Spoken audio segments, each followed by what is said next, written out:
been so much better to have matched our fair cousin with young Lochinar. It would have been so much better to match or to marry our young fair cousin, our beautiful cousin with Lochinar. Okay, he is a much better match for Ellen than this bridegroom who's standing there dangling his bonnet and plume.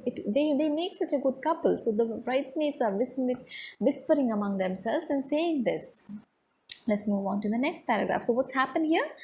The two are dancing, and while they are dancing, the people who are watching them dance are making these comments that they look so good together. It were better if they would have been married to each other. And the father is angry and the mother is worried and the bridegroom is doing nothing.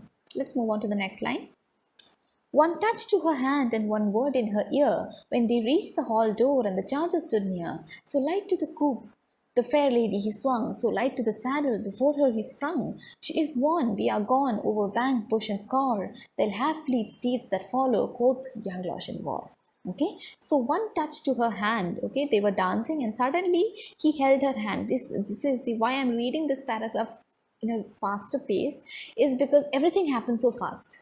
Okay, so you can imagine it. Suddenly they were dancing, and in one moment he touched her hand and he said one word in her ear. He said something in her ear. It was all very, very quick.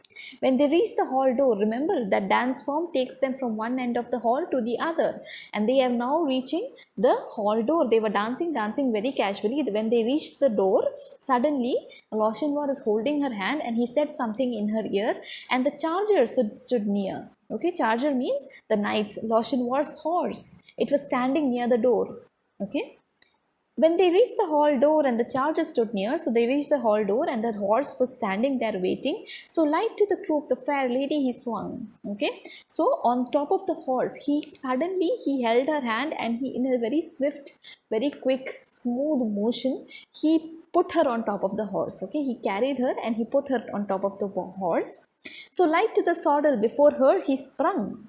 Okay, so just like he put her up, and in that same swift motion he also got up on top of the horse. The saddle is the leather seat on the horse. Okay, so he also swung onto the saddle or the seat of the horse. Now both of them are sitting, and before her he sprung. Okay, so she's sitting behind and he's got in front of her. So light to the saddle, before her he sprung. She is won, we are gone, over bank, bush and scaur. Alright, scaur is the eastern hills of a hill range in the southern upland of Scotland. Okay, so he carried her, he put her on the horse, he also got on the horse. She is won, that means he has rescued her, he has won her, he is going to take her away. Okay, we are gone, she is won, he said. Okay, those are the only words that he says. She is won, he said, and then he drove the horse away, and they went away. They are gone. Over bank, they crossed the bank of the river Esk. Alright, over bank, the bush that he crossed when he came here, he's crossed the bush also, and scaur, the hilly regions, he's reached the hilly regions of Scotland. So he's now crossed the border and he's gone to the Scottish area. They'll have fleet steeds that follow, quoth young Lochinar. Okay, they will have very fleet means swift or fast. Steeds was, we said this earlier also, steeds are horses, so they'll have fast horses following us. Okay, quoth means he said. Okay, so they will have many fast horses that follow us, he said, and he ran off with her. Okay, and he said this and he ran off. Right, so Lochinar is a great warrior, he's also a great rider, so he took off very, very quickly, and before anyone could react, they were already gone.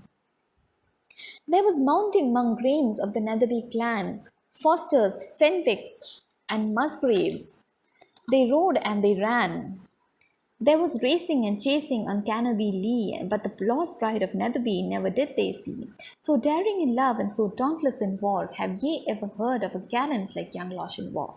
Alright, so there was mounting among the Graemes of the Netherby clan. The Graemes are, again, they are the upper class families of Netherby who stood on the side of Ellen's parents against Lochinar. So they supported Ellen's parents and they did not want Ellen to marry Lochinar. So these Graemes, the Fosters, Fenwicks, Musgraves, all of these are the clans or the relatives or upper class families of Netherby Hall. They belong to Netherby Hall and they supported Ellen's parents in marrying Ellen to someone else instead of Lochinar.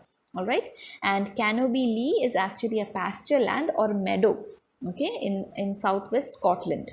Okay, so what has happened? There was mounting among Grames of the Netherby clan. So all these families, okay, these upper class families, the Grames, the Fosters, the Fenwicks and Musgraves, they all mounted, or they all got top of their horses, okay, and they rode and they ran to follow them, to catch them.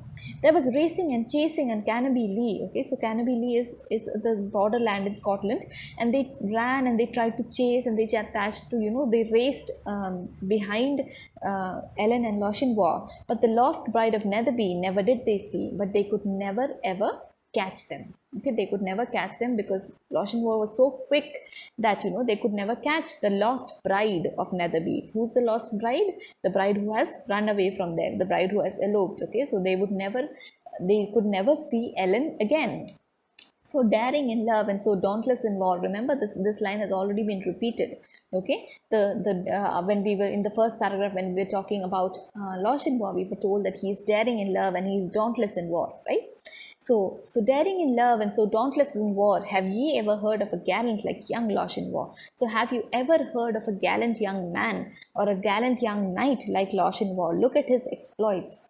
Okay, so this ballad is actually telling us it's a praise song sung in praise of Lochinvar. Okay, it's a song sung in praise of Lochinvar, and we are told about his good qualities. We are told about his affair with Ellen, and this particular poem narrates the portion of how he went to Netherby Hall and he eloped with Ellen from that place. He stole her away from the midst of her entire clan, her family, her brothers, everyone was there, and without ever even anyone reacting or knowing what his purpose was, he quickly stole her away, and they probably lived happily ever after.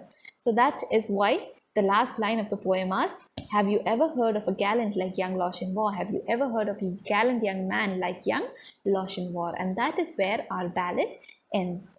Okay, so this ballad is actually a ballad that is sung in praise of Lochinvar. And as we read it, we saw, I'm sure that you have also done it. When you were doing the paraphrasing, you must have noted the alliterations. What are alliterations? The repetition of consonant sounds. Okay, when they say Fosters and Fenwicks, there is a repetition of F. Okay, there is mounting among Grains. Okay, there's the sound M coming, there's the sound F coming. Okay, if you know phonetics, the sounds are what we notice. Okay, so the consonant sounds are being repeated. Okay, so the alliteration makes the sound, when you read out the poem, the alliteration makes the poem very, very beautiful. All right, and there are also assonances, which is the opposite of alliteration. Assonance is the repetition of vowel sounds.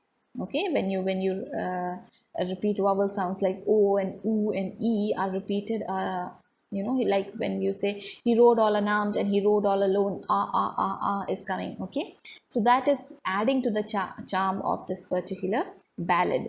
Now what I want you to do is paraphrase these last three paragraphs also, and in the next class we'll meet and we'll discuss the poem, we'll discuss the question answers, we'll discuss the other important points that we need to know about this particular poem. All right, I hope you enjoyed the ballad, and I hope that you would also enjoy reading it out loud as much as I did. Thank you.